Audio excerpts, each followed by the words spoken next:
اعوذ باللہ من الشیطان الرجیم بسم اللہ الرحمن الرحیم السلام علیکم ورحمۃ اللہ وبرکاتہ۔ سامعین، آج ہم انشاءاللہ نماز کا سبق ایسے سمجھیں کہ لاسٹ ربی جعلنی کا پڑھیں گے۔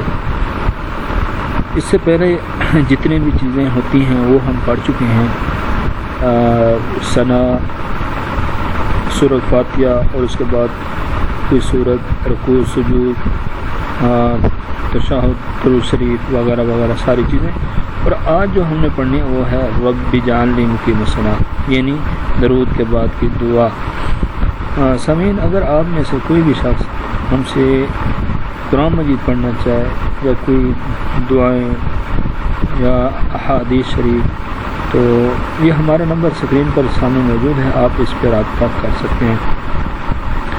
تو سامعین، پہلے کی طرح نماز کی جو حیت ہوتی ہے، حالت ہوتی ہے، یعنی تکبیر کی حالت، قیام کی حالت، رکوع سجود وغیرہ کی حالت، وہ ہم آپ کو دکھاتے ہیں، اس کے بعد آگے چلیں گے۔ تو یہ ہے تکبیر تحریمہ۔ تکبیر تحریمہ کے وقت ہاتھ کس طرح اٹھانے ہیں؟ قیام، رکوع کے بعد اٹھنا،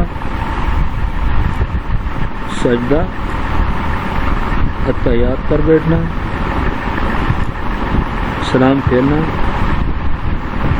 اور اس کے بعد یہاں سے نماز شروع ہے۔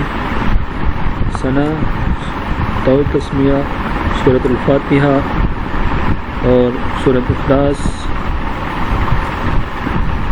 رکوع کے بعد اٹھنا، پہلا سجدہ، دو سجدوں کے درمیان بیٹھنا، دوسرا سجدہ، التحیات، درود شریف اور رب اجعلنی۔ آج ہم نے رب اجعلنی کا سبق پڑھنا ہے، تو آئیے شروع کرتے ہیں۔ رب اجعلنی مقیم الصلاۃ۔